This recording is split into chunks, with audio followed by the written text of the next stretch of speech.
É a sequência de Mateus e hoje nós vamos ler, depois de termos deixado o capítulo 1, após 7 encontros no capítulo 1, na genealogia de Jesus, no significado dela, na quebra de todas as maldições, de tudo isso. O nascimento de Jesus, como o nascimento de Jesus é ético, porque é uma decisão divina, mas não é moral de acordo com os critérios humanos. A moral é pertinente ao homem. A ética é a saúde humana segundo o desejo do Criador para a preservação da saúde e da vida humana. Isso é o ethos da vida.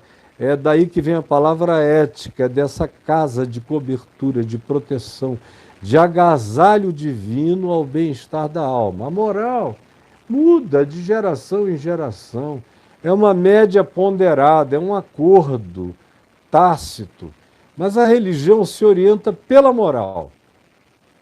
Ela não se orienta pela ética. E Deus é o Deus da ética e não da moral, porque para Deus ter e ser um Deus da moral, ele teria que falar com os pais de Maria: olha, eu vou engravidar sua filha. Depois comunicar a José: não fique assustado, ela é virgem, mas ela vai ficar grávida. Depois, então, iria para Maria e dizia: seu pai e sua mãe já souberam, consentiram, seu noivo também. Não se assuste, minha filha, você vai ficar grávida do Espírito Santo. Isso para resolver um problema caseiro, porque não resolveria o problema moral, exterior e social sob hipótese nenhuma. Pai e a mãe dela e José poderiam vir em coro testemunhar que eles tinham a convicção de que era do Espírito Santo, mas mesmo assim a garota iria ser apedrejada. Apedrejada na vila de Nazaré, pelos mesmos que depois não suportaram Jesus dizer, em Lucas 4, na sinagoga de Nazaré, citando Isaías 61, dizer: hoje essa escritura acabou de se cumprir em mim. A escritura messiânica, da promessa messiânica de Isaías 61. Levaram Jesus para o despenhadeiro e queriam precipitá-lo lá daquele despenhadeiro que está lá até os dias de hoje, uma montanha quebrada, profunda, mortal, totalmente pedregosa e íngreme. É um cliff muito, muito, muito perigoso.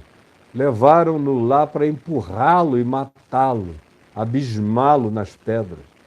E ele, olhando nos olhos de cada um deles, passou pelo meio deles, passou pelo meio deles e não deu satisfação a absolutamente ninguém. Era nesse lugar, só que 30 e tantos anos antes, que a situação ocorreu e o resultado moral seria o apedrejamento de Maria. Mas vem Deus e atropela a moral dos nazarenos, dos judeus e do mundo inteiro. Não fala com o pai, nem com a mãe, nem com o noivo. Fala direto com a garota de 14 anos e diz: você vai ficar grávida. E a garota diz: eis-me aqui. Se fosse nos dias atuais, era a pedofilia divina. Para vocês terem ideia de como a encarnação de Deus em Cristo Jesus é uma coisa chocante em todas as perspectivas humanas que você queira avaliar. Ela não passa em nenhum critério. Em nenhum critério. O meu volume está no máximo, deixa eu ver. Melhorou por alguma razão? Então vamos lá, eu vou ler. Só que hoje, deixando o capítulo 1 para trás, não me perguntem nada, por favor, nem fiquem conversando entre vocês. Caio, explica por que existir um Deus. Não, não, meu filho, não. Acabou esse negócio, tá bom? Além do óbvio, acabou esse negócio, porque isso é óbvio. Vá lá no meu portal, caifab.net, bote essa pergunta lá no robozinho. Ele te responda, porque ela é óbvia, não é além do óbvio. Olha aqui para mim. Mas só uma coisa, se há um Deus, e Deus é, e Deus há, com certeza absoluta, Ele é. Se Deus não é, eu não sou. Ele é, e eu é que não sou. Mas Ele é. Se Deus é, Ele é absurdo, e Ele está para além das tuas perguntas, além do óbvio. Deus está para além do óbvio, Deus é absurdo na sua natureza em si. Qualquer um que explique Deus é um burro.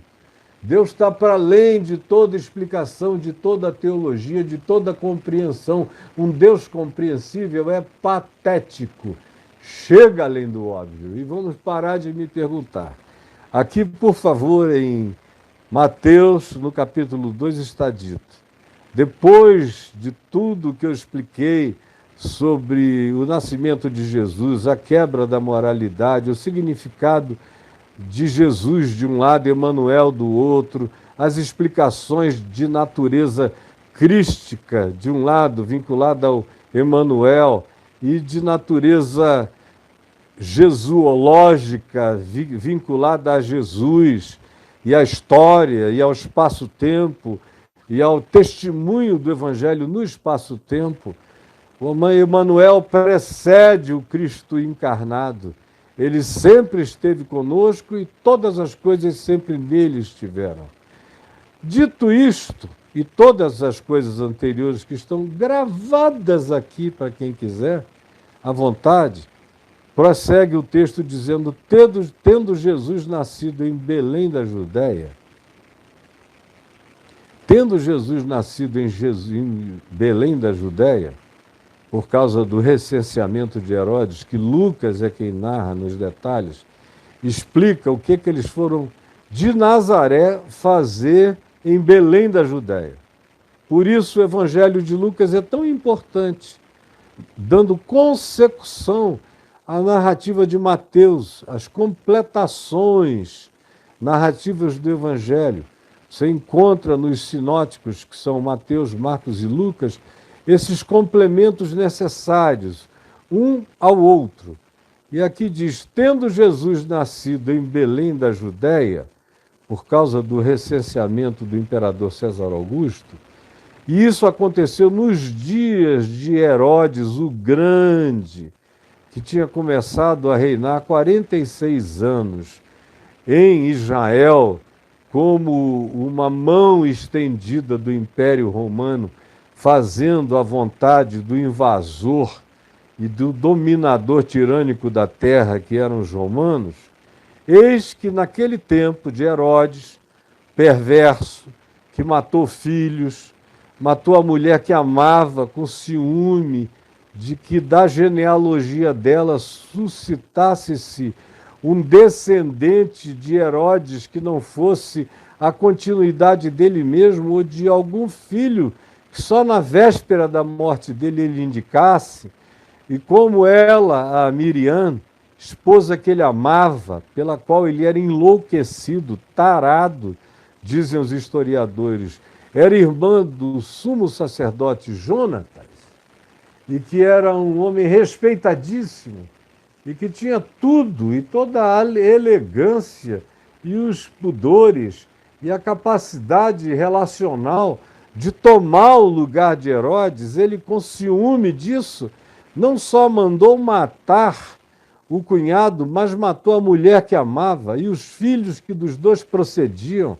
Era um indivíduo absolutamente sem alma, um sociopata, psicopata, indescritivelmente horroroso, um dos seres mais verminosos da história de Israel, esse Herodes. E conquanto fosse um indivíduo misto, ele era um idumeu, vinha da Idumeia, tinha pais mistos.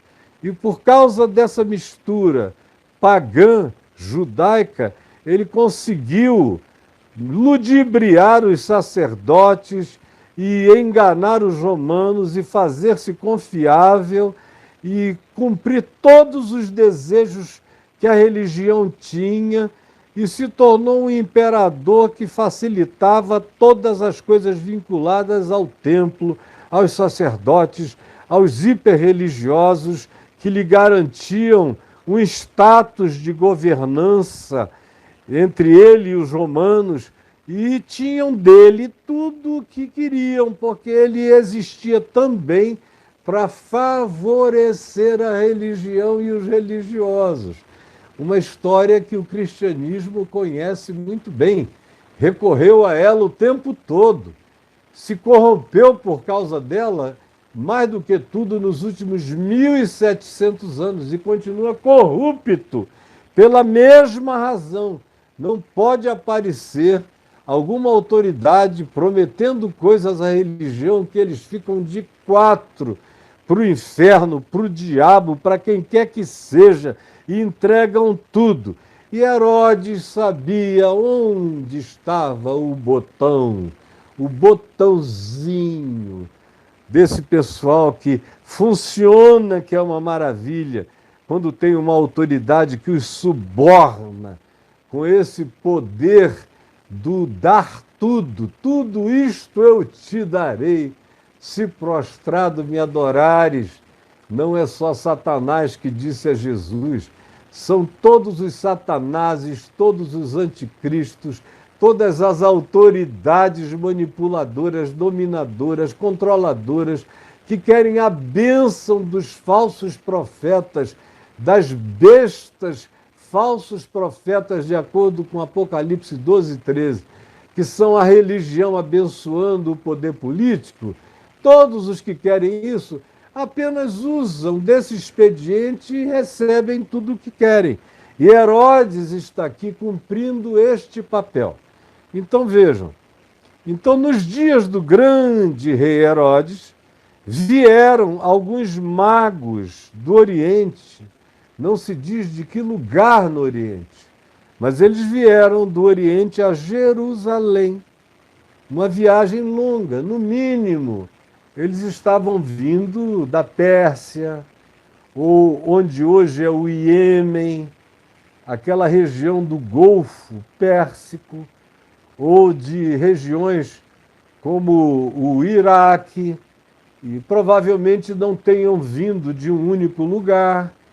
Pode ter sido gente que viu a mesma coisa e se encontrou na saída do caminho, andando, olhando para o mesmo sinal celestial. Eventualmente eles se encontraram, fizeram a sua convergência de caminhos lá na origem, no chamado Oriente, portanto, para além do Oriente Médio, para além de Israel, para além do Líbano, para além da Síria.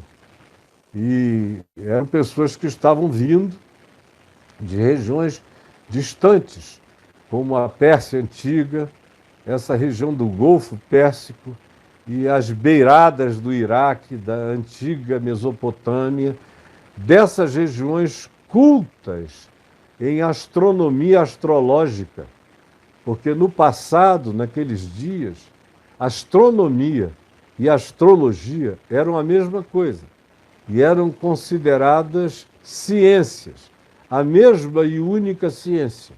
Os mesmos que estudavam os astros para ver quando passavam, os posicionamentos, as marcações, os monumentos que construíam em alinhamento perfeito até os nossos dias, com solstício de inverno, de verão, solstícios que anunciavam todas as estações, as chuvas, as monções, as primaveras, os verões, tudo nos alinhamentos, que hoje em dia a gente sabe, inclusive a Terra inteira obedece todos os alinhamentos que você encontra na região do Oriente Médio. Você encontra no mesmo alinhamento exato aqui na América do Sul, entre os povos da antiguidade da América do Sul, da antiguidade pré-indígena da América do Norte, da Europa pré-europeia e de todos os outros lugares do mundo. Eles estão encontrando esses alinhamentos até nas cidades que foram alagadas pelo dilúvio, que estão sendo achadas debaixo dos mares planetários, todas obedecendo o mesmo alinhamento que decorria do estudo dos astros e da eleição dos principais astros de cada povo e de cada lugar. E havia 4 ou 5 constelações que eram as prediletas, embora já houvesse a divisão dos 12 representantes dos signos do zodíaco conforme os meses do ano, que tiveram mudança de calendários lunares para calendários solares, de acordo com a cultura, com o tempo, com a geração, com tudo isso, mas marcando todos entre a mesma coisa, entre 28 dias e 30 dias de duração, com as variações que eles sempre conheceram e que nós conhecemos também. Então, feito esse introito para falar desses homens especialistas em astronomia astrológica, que vieram desse Oriente não designado, mas cuja cobertura geográfica a gente consegue identificar hoje, nos nossos dias, com muita possibilidade de serem os lugares que eu já mencionei, e eles chegaram a Jerusalém. E chegando em Jerusalém, perguntavam, foram entrando na cidade, devem ter entrado pela porta principal, pela porta dourada, vieram pelo Monte das Oliveiras, subiram as escadarias e entraram na esplanada do templo, onde o povo se reunia aos borbotões e começaram a perguntar, escuta, aonde é que vai nascer? Ou aonde está, onde será? Onde está o recém-nascido rei dos judeus? Porque eles tinham já certeza de que o tempo tinha se cumprido. Que pelos sinais, pelo sinal que eles tiveram nos céus, que eles chamavam de uma estrela, que podia ser qualquer coisa, porque era só a impressão deles, era tão diferente que eles sabiam que não era uma estrela do zodíaco, eles sabiam que não era uma estrela da astronomia mapeada por eles, não era. Era uma coisa nova. Era algo que, na concepção deles, designava o nascimento de alguma figura luminar da história humana. Eles tiveram a convicção enorme de que eles estavam olhando para uma coisa alienígena em relação aos corpos celestes e que carregava uma mensagem que, para eles, era inequívoca. E perguntavam para todo mundo, onde está o tempo presente verbal? Esse onde está era assustador, porque já dava o caso como feito. Onde está? E aí os judeus, na esplanada do templo, aquela multidão entrando e saindo, para todos os cultos, vendo aqueles homens bem vestidos, com suas caravanas imensas, com suas riquezas, com toda a sua demonstração de poder, figuras raras, dizendo aonde está. Não é aonde estará, onde será, onde está. Com uma convicção enorme de que tinha já um Emanuel presente, de que tinha um Jesus nascido em algum lugar. Onde está? E esses que vêm de onde não tem nenhuma informação, não tem nenhuma Bíblia, onde não há nenhum profeta, onde não existia nenhum João Batista, nenhum evangelista, ninguém prenunciando e sabendo que da geração e da genealogia de Abraão, de Davi, nasceria aquele que seria o Messias, o ungido de Deus no mundo. Não, era um lugar onde não havia essa história, nem essa informação. Eram pessoas que conheciam muita astronomia para os dias deles e imaginavam que os céus designavam sinais, como os astrólogos sérios da antiguidade imaginavam. Hoje em dia o cara pega isso tudo aí nos mapas astrais que o Google traz, vai aplicando cada um para si ou para o outro e fica todo mundo andando para lá e para cá. Eu sou isso, eu sou aquilo. Agora está tendo um reavivamento astrológico na nossa sociedade. É todo mundo que vem conversar com você, depois de um papinho, vocês já notaram, é óbvio. Tá? Se eu, que sou um velho, sei disso, imagina vocês que estão aí na rua com a garotada. Toda hora tem alguém que me ouve assim, sem saber maiores informações sobre o meu nascimento, fica supondo algumas coisas. O senhor deve ser do signo tal. E ninguém acerta. Aí eu digo, olha, eu sou, por acaso, de peixes. Mas, de acordo com as designações astrológicas de vocês, eu tenho um pedaço de cada coisa.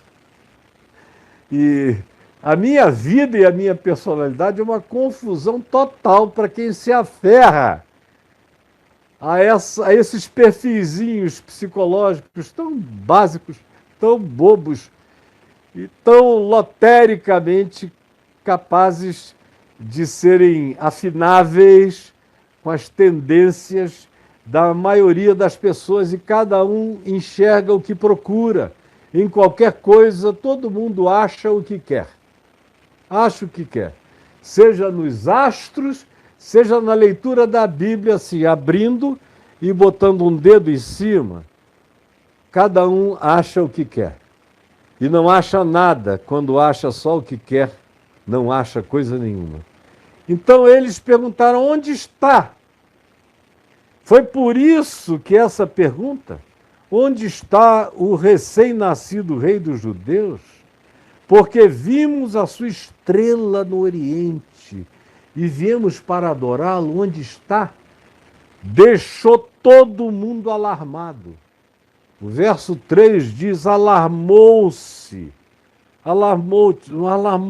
tendo ouvido isso, alarmou-se o rei Herodes e com ele toda a população de Jerusalém, que naqueles dias tinha cerca de 30.000 pessoas morando fixamente dentro da cidade amuralhada, como a gente chama até o dia de hoje. Aquela confusão, aquela balbúrdia, o quê? Fora os que vinham de longe para adorar no templo, em outras aldeias e cidades de Dan a Berseba, em Israel. Aquilo correu, o quê? Chegou logo no palácio de Herodes, ali dentro, na cidade.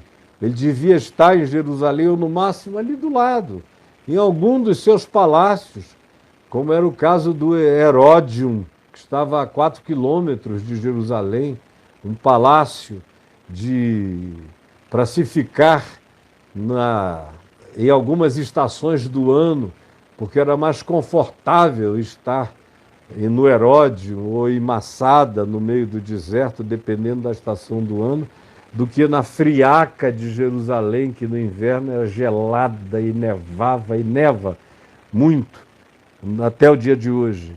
Então, quando eles ouviram isso, pânico se instalou em Herodes e em todo o povo. Então Herodes convocou um concílio, o Sinédrio, o Supremo Concílio dos teólogos, dos acadêmicos, dos sábios, dos entendidos, dos versados em Bíblia, em Velho Testamento. A Bíblia, para eles, era o Velho Testamento, como para mim, a Bíblia, conquanto tenha nela, na minha Bíblia, o Velho e o Novo Testamento, eu acho que a Bíblia deveria ser Velho Testamento para a gente saber, compreender, baseado no que os judeus que tinham fé tinham a sua esperança e consolação no eterno, e não misturarmos uma coisa com a outra, porque o Novo Testamento vem e declara o tempo todo que muitas coisas do Velho Testamento caíram em estado de obsolescência por causa de Jesus, porque a chegada dele, como Moisés prometera a Israel, vocês já devem ter lido isso, e se não leram é uma pena, porque Moisés disse, olha, eu estou falando tudo que eu estou falando, mas depois que eu for, vai aparecer um muito maior do que eu. Ele quase que disse a mesma coisa que João Batista disse. João Batista disse, de quem eu não sou digno de desatar as correias das sandálias dos seus pés. Moisés disse, virá um muito maior do que eu. Ele vos dirá todas as coisas que deveis fazer e saber. Mas essa profecia de Moisés sobre Jesus, nem os judeus quiseram levar a sério, porque era para, diante de Jesus, terem ficado chocados, porque Jesus tornou Moisés um garoto primitivo, antiquado, da creche da revelação. Diante de Jesus, Moisés estava tateando. Ele sabia que vinha, sabia e tinha certeza que quando ele viesse, aqueles sacrifícios todos, imolados no tabernáculo e nos altares, tudo isso iria cessar, porque ele seria o cumprimento de todas as coisas. Não haveria mais necessidade nem de templo, nem de tabernáculo, nem de arca da aliança, nem das tábuas da lei, nem das porções do maná, nem da vara de Arão dentro da arca, porque o sacerdócio não seria mais o de Arão. As tábuas da lei ficariam em obsolescência que Moisés não conseguia nem explicar qual seria a categoria maior que haveria de ser instilada como mandamento, não em pedras, mas nos corações dos homens. Estava para além da compreensão deles todos. Alguns tiveram uma melhor compreensão, como Jesus diz de Abraão, vosso pai Abraão viu os meus dias e se regozijou, teve uma miragem. Davi, quando Jesus diz, a quem Davi se referia? Quando diz nos Salmos, disse o Senhor, Deus, Javé, Yavé, disse o Senhor, ao meu Senhor. Quem é aquele que é meu Senhor, é Senhor do Davi, e Davi não deixa de estar sob o senhorio de alguém que ele chama de Senhor? Quem é esse? Diz Davi. Jesus pergunta a quem se referia Davi, quando disse o Senhor Deus, ao meu Senhor, assenta-te à minha direita até que eu ponha todos os teus inimigos por estrado dos teus pés. A quem se referia ele? E aí eles disseram, a gente não sabe. Claro que sabiam que era o Messias. E Jesus disse, também eu não vou responder a vocês coisa nenhuma, a menos que vocês me respondam a pergunta que eu fiz e tchau. Sem respostas para vocês. Quem quiser aprenda. Tchau. Não vou mais responder. Chega. Já respondi demais e vocês não querem aprender. Vocês só querem o pretexto do questionamento para interromper o ensinamento e o processo de aprendizagem. Porque o coração de vocês é duro, é empedernido. Esse é o critério que Jesus usa. E aí, quando vem essa notícia que os magos do Oriente trouxeram, Herodes chama um concílio dos melhores de Israel e diz, escuta, chegaram uns homens aqui do Oriente, homens poderosos, ricos, com uma certeza horrorosa de que nasceu o rei dos judeus. Onde é esse lugar? A Escritura fala disso. Onde é este lugar? E ele perguntou aos principais sacerdotes, a todos os que ministravam os principais ofícios no templo, aos doutores da lei, aos escribas do povo, aos entendidos aos quais o povo recorria, os rabinos cultos, e indagava deles onde o Cristo deveria nascer. Herodes sabia que o rei dos judeus seria o Cristo. Herodes sabia. Seria o ungido, o Cristo.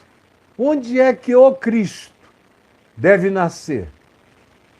Vocês vejam como a intenção desse cara nunca teve um milésimo de segundo de bondade. O desejo dele era saber onde o Cristo. Não é um sucessor meu, não é um concorrente político, não é nada disso, é o Cristo. Onde ele vai nascer. Porque a intenção dele era ir lá matá-lo, matar Deus em Cristo. Vocês vejam como a síndrome luciferiana do poder político, do poder do dinheiro, da fama, do domínio, do despotismo, da convergência absoluta de controle para um só. Como essas coisas relativizam tudo, até Deus, no coração de qualquer um. Não é à toa que o diabo disse a Jesus: tudo isso eu te darei se prostrado me adorares. Porque é um negócio quase impossível do sujeito não se dobrar. Mostra os reinos do mundo inteiro, diz: olha, o mundo é teu, cara. Tudo que você quiser do mundo é teu. Me foi dado e eu dou a quem eu quiser. Me foi dado, me foi transferido pelo livre-arbítrio humano, nas escolhas dos humanos, eles me entregaram o poder. Quem governa esse mundo sou eu, e ele não estava mentindo. Era com Jesus que ele estava falando. Tudo me foi dado e eu dou a quem eu quiser. Curva-te e me adora. Me adora e eu te darei todos os reinos do mundo. E tu cortas um caminho, tu tiras a cruz da tua frente, tu arrancas essa história de amor, justiça, pobre, misericórdia, compaixão, se importar com os que nada podem ou pouco podem, ou nada sabem ou sabem quase nada. Tudo isso é bobagem. Se você me adorar, eu te coloco no trono do poder e você governa, e esse atalho não tem preço e é meu. E vem o próprio Jesus e confirma isso. Antes de ser entregue às autoridades do templo, lá no jardim do Getsêmani, antes de ser levado para a casa do sumo sacerdote Caifás, ele diz: aí vem o príncipe deste mundo. O príncipe deste mundo, que é o diabo, e ele nada tem em mim. Ele nunca encontrou nenhuma vantagem, não há um pedacinho de eu em mim que tenha negociado com ele coisa alguma. Ele nada tem em mim. Eu sou o único homem andando pela terra em quem ele não tem nenhuma unha, nenhum pedaço de nada. Não tem nenhuma cabeça de ponte, por mais discreta, por mais inconsciente, por mais irreconhecida que seja para o próprio indivíduo. Não tem ninguém em quem ele não tenha uma patinha, um pedacinho. É por isso que ele governa, ele é o príncipe deste mundo. Agora, em mim, ele nada tem em mim.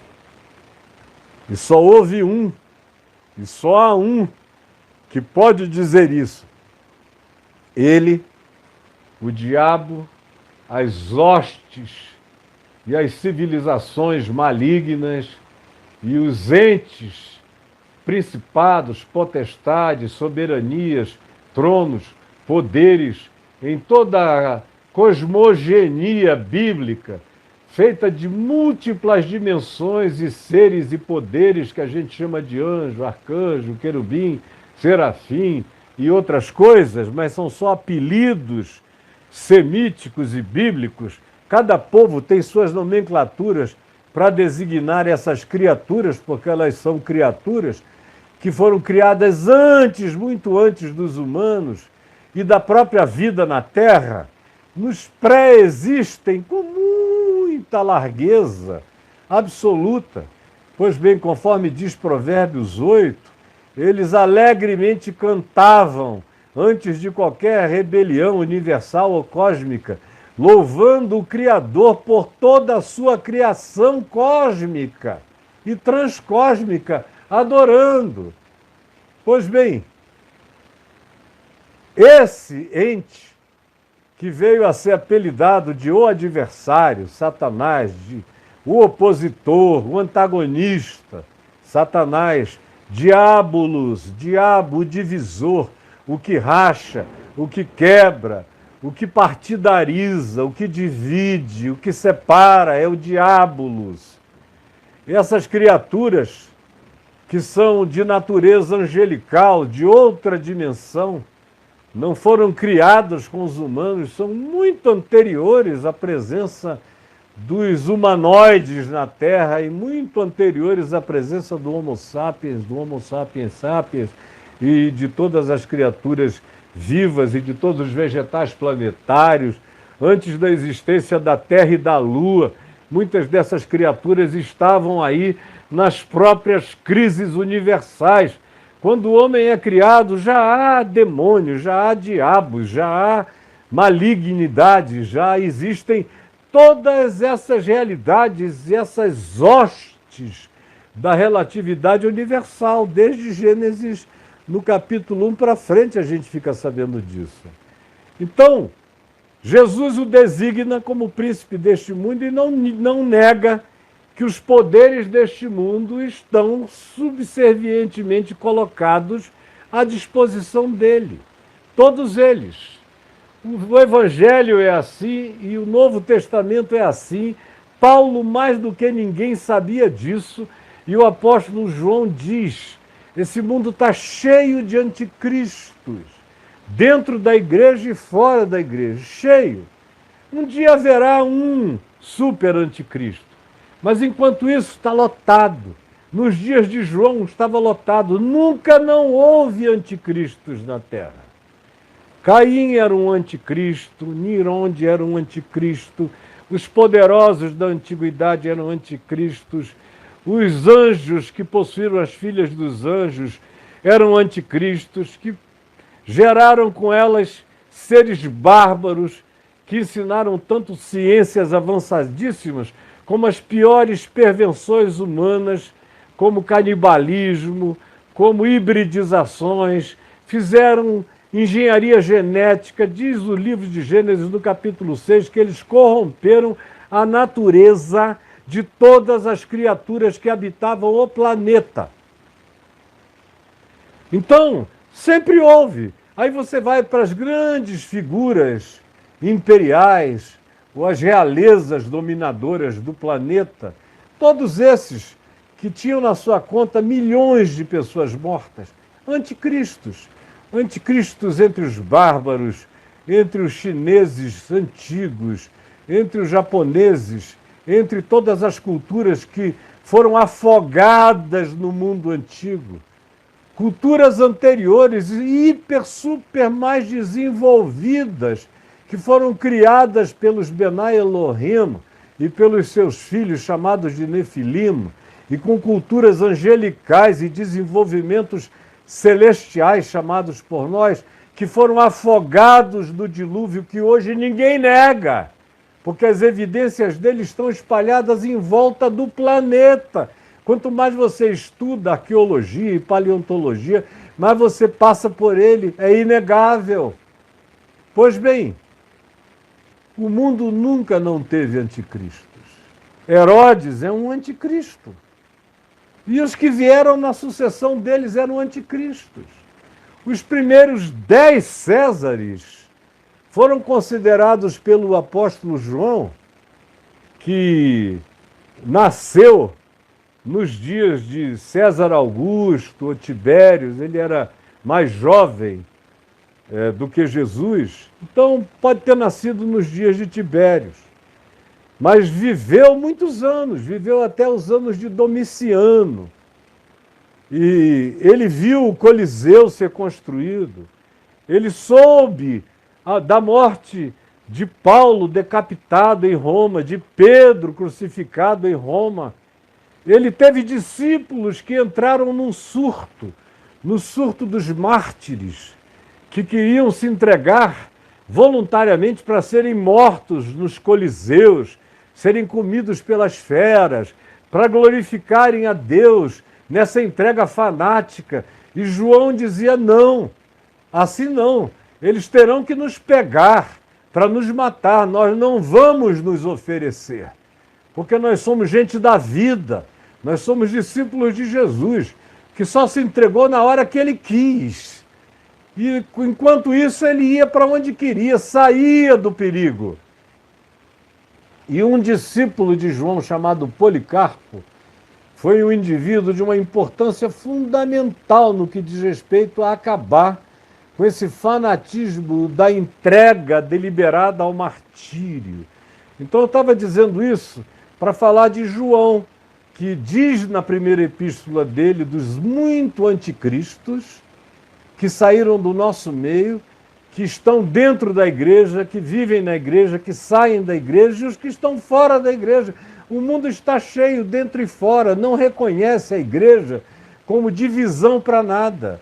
E tampouco, fiquem sabendo, o Apocalipse nos poupa dessa narrativa. Ao contrário, o Apocalipse vai falando de uma igreja que vira anticristo, capítulos 2 e 3, depois de uma sociedade que cresce espiraladamente na história para ir ficando cada vez mais maligna, até que se transforma numa grande besta, e ele usa Roma o tempo todo como cenografia, a cidade das 7 colinas, e usa os 10 principais imperadores romanos que ele tinha notícia, de Domiciano para baixo, e inclusive usa o critério do Nero redivivo, que era uma crença que existia naqueles dias, que Nero tinha sido tão ruim, tão ruim, tão ruim, que haveria um sucessor dele, uma reencarnação dele, perversíssima.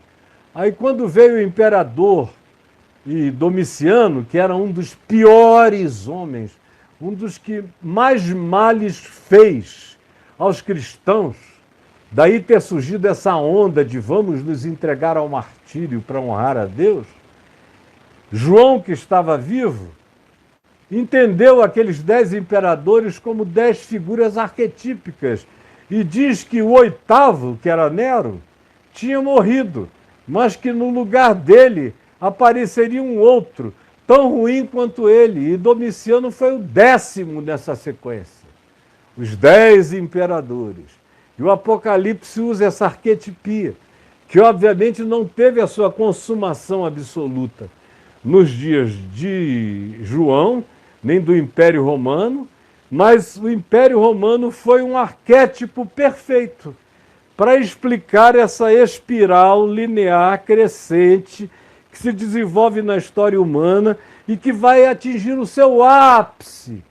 Cada geração isso fica mais parecido com a descrição de João Batista, a tal ponto que eu tenho dito há anos que eu já não preciso de muitas pesquisas hermenêuticas, ou quase nenhuma, para entender o Apocalipse, porque o Apocalipse é contemporâneo da gente, o Apocalipse é, geopoliticamente falando, parecidíssimo com o planeta, como o planeta é hoje, ecologicamente falando, parecidíssimo de como o planeta está hoje, do ponto de vista das suas narrativas futuras, ele é extremamente coerente com o que a astronomia nos diz sobre o que pode vir dos céus, de fora da nossa atmosfera para o planeta, os envenenamentos gerais, as calamidades, o clima, como Jesus disse, os mares, o terror,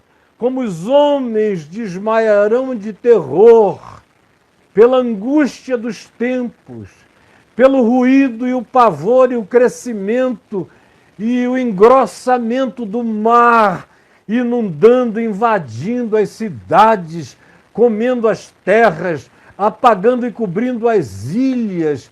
Jesus disse: os homens vão cair em colapso, em pânico, diante dos sinais nos céus e dos céus, e sobre a terra angústia, angústia, entre as nações, ameaça, medo, guerra, possibilidade de destruição, de hequetombes, de todos os tipos e natureza.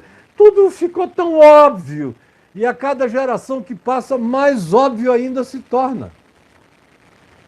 Então este mundo tem um príncipe, e Herodes era uma dessas manifestações perversas. Em Israel, Herodes o Grande é a figura arquetípica do Novo Testamento que mais se identifica com as figuras perversas do livro do Apocalipse. Com o grande dragão que quer engolir a mulher grávida de um filho que nasceria e regeria as nações com cetro de ferro, com a vara da sua boca, com a palavra da sua boca. Leia lá no livro do Apocalipse. Está cheio dessas alusões, e o próprio Herodes é um fator de contribuição arquetípica para o que João veio a falar muitos anos depois de Herodes ter morrido, mas ele continuava servindo como figura para aquela arquetipia. Assim como Antíoco Epifânio III servia como arquetipia para Jesus, falar dele, usando-o como referência para o abominável da desolação, que se assentaria no lugar santo, ele diz: quem lê entenda, fazendo uma alusão ao profeta Daniel e também historicamente aos que tinham vindo da dinastia de Antíoco Epifânio, dos Seleucidas, que estavam na Síria, da divisão do exército de Alexandre o Grande, em 4 generais, e os 2 mais importantes eram Ptolomeu no Egito, pai de Cleópatra, e os Seleucidas na Turquia, de onde veio a dinastia dos Antíocos. E Antíoco Epifânio foi quem pegou um porco e imolou no altar em Jerusalém, profanando tudo. Por isso ele se transformou numa figura arquetípica dessa abominação desoladora, dessa capacidade de transformar o santo em sacrílego, desse desrespeito por qualquer coisa. Como as Escrituras dizem, ele não respeitará nem Deus nos céus, nem mulheres, nem homens, nem ninguém, nem referência de coisa alguma. Ele diz que ele é a referência, ele é o absoluto. Durante a história a gente encontrou milhares de pessoas assim. Milhares. Hitler não é o único. Meu Deus, Stalin foi um Hitler da mesma natureza perversa. Antes dele, quantos outros tiveram a mesma natureza perversa? Quantos Césares? Quantos bárbaros? Quantos invasores? Quantos matadores? Tem figuras que às vezes a gente nem ficou sabendo exatamente na história. Mas alguns deles, a eles são creditadas a morte de mais de 50 milhões de pessoas em tempos antigos, há milênios atrás. Há milênios. Houve pessoas que conseguiram eliminar mais de 5% da população da Terra conhecida na época, para vocês verem os malignos que já passaram pelo planeta. Então esse Herodes está aqui, no meio de um concílio, sentado com os teólogos, com os acadêmicos, com os líderes do templo, com os recolhedores de dízimo, que receberam uma convocatória deles no meio da noite e vieram para responder uma pergunta teológica, cuja resposta está em Miqueias, no capítulo 5, versos 1 e 2. E eles sabiam de cor, é óbvio. que Miqueias diria isso. Quando Herodes os perguntou onde ele deve nascer, eles disseram, em Belém, da Judéia, porque assim está escrito por intermédio do profeta Miqueias, capítulo 5, versículo 2. Se a Bíblia deles tivesse essa divisão em capítulos e versículos, eles teriam dito, para ser mais fácil achar. Está em Miqueias. E o que é que está dito? E tu, não literalmente assim como eu disse ontem, Mateus não cria no literalismo, ele cria no significado da mensagem. E a mensagem de Miqueias está exata aqui, mas não é literal como está escrito em Miqueias 5:2. Você até na sua Bíblia você compara e vê que não tem essa exatidão de transliteração, nem essa obsessão letrista, nem de inerrâncias de palavras, nem de falta delas, nem nada disso. Se o significado fosse correto, estava tudo certo, porque a palavra de Deus não é feita de letras, mas de significados e de sentidos. Está escrito, e tu, Belém, terra de Judá, não és de modo algum a menor entre os principais de Judá, porque de ti sairá o guia, o Cristo, o guia, que há de apacentar o meu povo Israel, há de apacentar. Com isto, o rei Herodes, tendo chamado secretamente os magos, reunião secreta, off absoluto, o rei com vocês, ele foi e disse o seguinte, inquiriu deles com precisão quanto tempo havia em que a estrela aparecera a primeira vez. Para que ele perguntou? Para fazer o cálculo da viagem, com uma caravana grande como aquela. Quanto tempo teriam levado desde a primeira aparição celestial desse corpo celeste inusitado até aquele dia? Era uma questão de cálculo para ver. Nasceu. Deve estar com quanto tempo? Com que idade? Ele queria assuntar para ter certeza absoluta de que ele não erraria o alvo do homicídio que ele queria praticar. Perguntou com precisão de calendário. Falem para mim, eu sei que vocês conhecem os calendários, a exatidão do tempo. E eles disseram. Então o próprio Herodes disse, então, já que é assim, vão adiante até Belém. E lhes disse, ide informar-vos,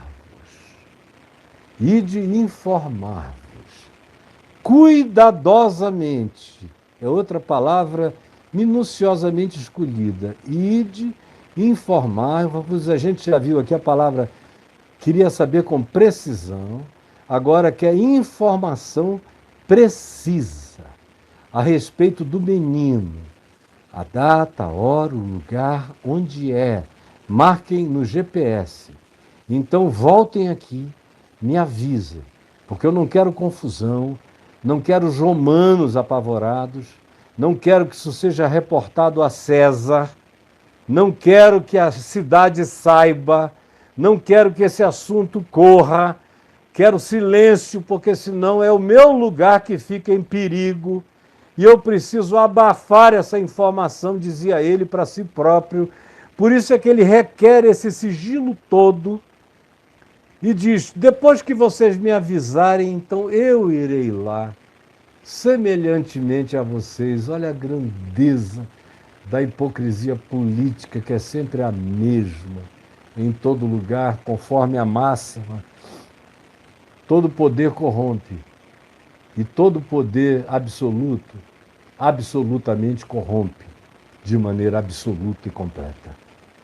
E está aqui esse ser que não tem referência de coisa alguma, que é o Senhor de todas as coisas, segundo ele, criando um estratagema, usando o conhecimento profético e a sinceridade desses gentios, desses pagãos lindos, maravilhosos e crentes, e diz, eu irei lá também adorá-lo. Depois de eles, os magos, ouvirem o rei Herodes, partiram. E Belém está ali, a 5 quilômetros de distância, 6 no máximo, dependendo do lugar da cidadezinha que você fosse naqueles dias. E eis que a estrela que eles tinham visto no Oriente, seguido todo o caminho, voltou a aparecer e os precedia, bem sobre a cabeça dele, até que, obviamente, não era uma estrela, estrela não anda assim, para e passo, seguindo os camelos, andando devagar naquele lugar, a mesma estrela. Está mais para um objeto não identificado, luminoso nos céus. Parou sobre onde estava o menino. E o menino já não estava mais na gruta, conforme Lucas nos diz. Aqui já alguns dias tinham passado. O recenseamento já tinha terminado em boa parte. José já encontraram uma casa para eles ficarem no resguardo de Maria. Então o verso 11 diz: entrando eles na casa, portanto já não mais na estrebaria, na gruta, já é uma casa. É por isso que a tradição das igrejas ortodoxas do Oriente celebram a visita dos magos a Jesus no dia 6 de janeiro, porque teoricamente ninguém sabe quando Jesus nasceu, mas especula-se de alguma coisa entre os meses de outubro e de dezembro, e aí é por isso que eles especulam que no dia 6 de janeiro Jesus teria sido visitado pelos magos que vieram do Oriente, mas é só especulação, não tem nada de concreto em coisa alguma. Todavia já era numa casa, tempo já havia transcorrido, e eles viram o menino com Maria, sua mãe, acolhido ou mamando, e prostrando-se, adoraram-no, adoraram o menino, não é adoraram-nos, não era a Maria e a Jesus, nem a José, é só um que é adorado. Não é adoraram ao menino e à sua mãe. Se fosse hoje em dia, iriam dizer, e chegando, adoraram a Maria e ao menino Jesus. Isso tudo é heresia das nossas invenções dogmáticas, criadas pelos homens no curso da história da invenção do cristianismo, mas que não tem nada a ver com o evangelho nem com a história. Adoraram-no, adoraram a Jesus, e abrindo os seus tesouros, as suas caixas, os seus baús, lhe entregaram as suas ofertas, ouro, incenso e mirra, que eram oferendas preciosas, caríssimas, importantíssimas, riquíssimas. E a gente pode fazer aquelas interpretações que os pais da igreja, o pessoal da patrística do primeiro, segundo, terceiro séculos, ou depois no curso da história do cristianismo, você vê alguns intérpretes, e todos eles de natureza alegórica, de hermenêutica originiana, querendo atribuir significado ao ouro. O ouro porque ele era rei, o incenso porque ele era sacerdote, a mirra porque ele morreria na cruz e seria embalsamado. Tudo isso é alegoria bonitinha, é igual presépio, mas não tem sua fundamentação em base nenhuma histórica, exceto no fato de que as coisas que foram dadas a Jesus eram as que tinham mais valor e que poderiam ser carregadas por uma caravana. Se eles pudessem, eles levariam um palácio, mas não dava. Encheram o que tinha de ouro, o que podiam também, além do ouro, de incenso, que era caríssimo, e mirra, que também custava uma fortuna. Eram coisas que teriam sua utilidade logo depois, quando José e Maria vão se refugiar no Egito.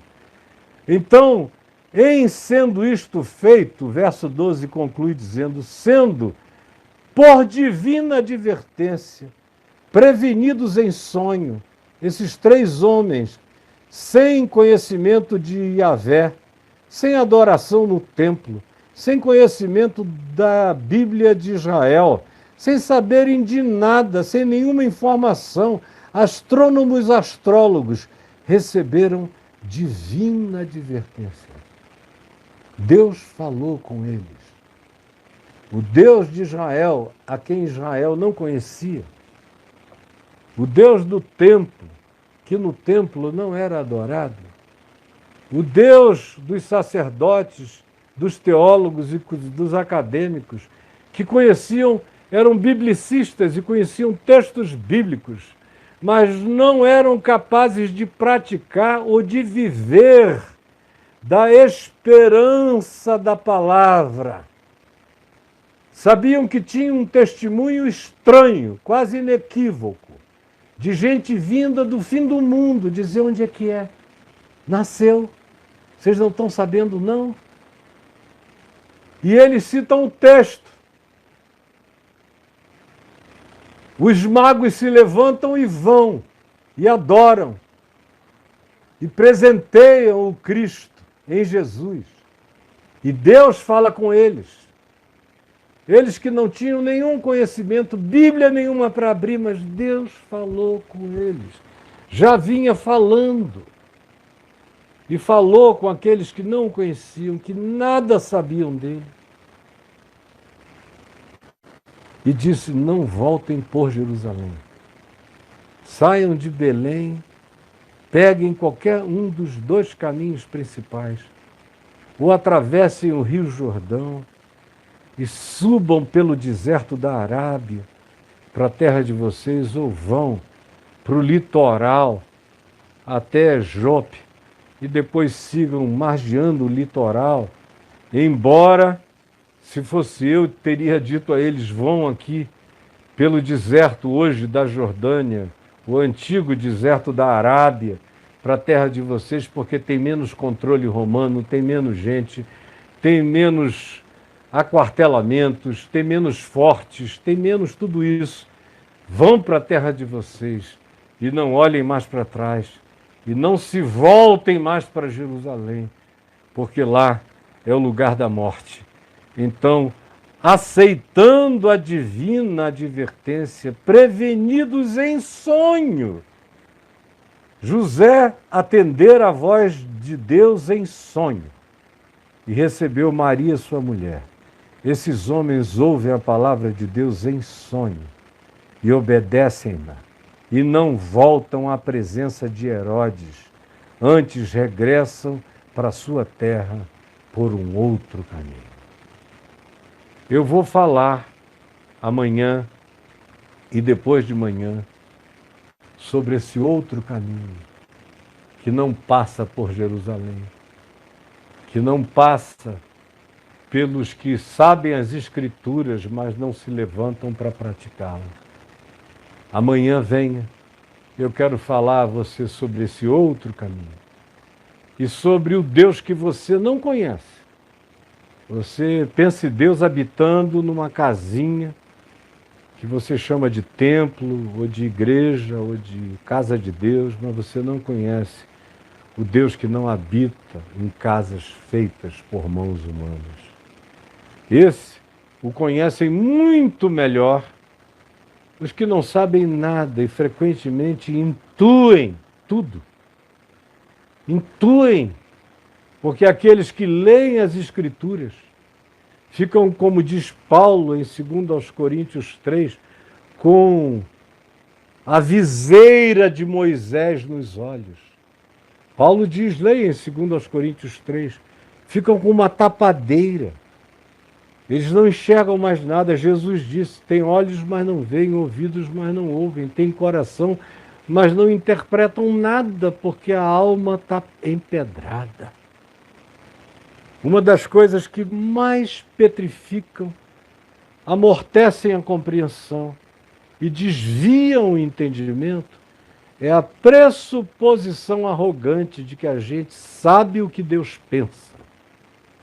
E porque, em conhecendo alguma coisinha da Bíblia, a gente possa se jactar, achando que nós somos o povo que conhece as Escrituras. E daí? E daí? Astrônomos e astrólogos do Oriente, que não sabiam nada, sabiam, todavia, obedecer. E chegaram a um lugar não explicado por nenhuma escritura na terra, mas seguindo o absurdo nos céus. E chegarem ao lugar onde se adora, com o coração puro, com o coração simples, com o coração quebrantado. Vocês vão continuar ouvindo amanhã. Hoje foi só um introito. E eu espero que amanhã você esteja aqui e que você convide outros para estarem. Senhor, eu te peço que essa hora que nós tivemos juntos aqui não tenha sido perdida, não tenha sido vã.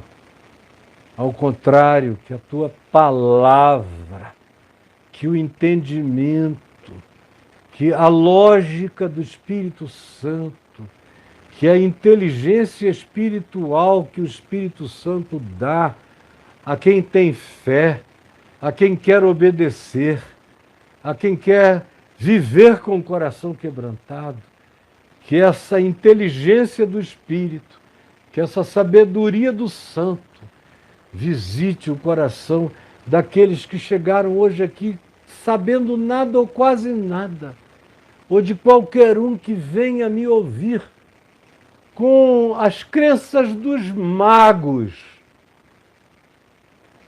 com a crença dos magos, porém com o discernimento daqueles que, recebendo a revelação, a acolheram do jeito que ela chegou e andaram em obediência até encontrarem o que a tua palavra prenunciou. Por favor, realize esse milagre que só não alcança o coração de quem fica empedernido, endurecido pela pressuposição do orgulho religioso de pensar que são cidadãos de Jerusalém, enquanto vivem nas trevas e morrem na escuridão, na desobediência, na ignorância e na presunção, enquanto teu Espírito se revela a quem não sabe quase nada, mas quer tudo, a quem está disposto a tudo, a percorrer o caminho até o fim e a não ter vergonha de dizer o que procura. Por favor, que essa oração seja ouvida e que os teus ministradores, os espíritos ministradores, que nós chamamos de anjos do Senhor, carreguem essa palavra e a espalhem e a gritem dos céus e fale à mente, ao coração, ao sonho, ao inconsciente, aos segredos dos homens. É o que eu te imploro, em nome de Jesus. Amém, amém.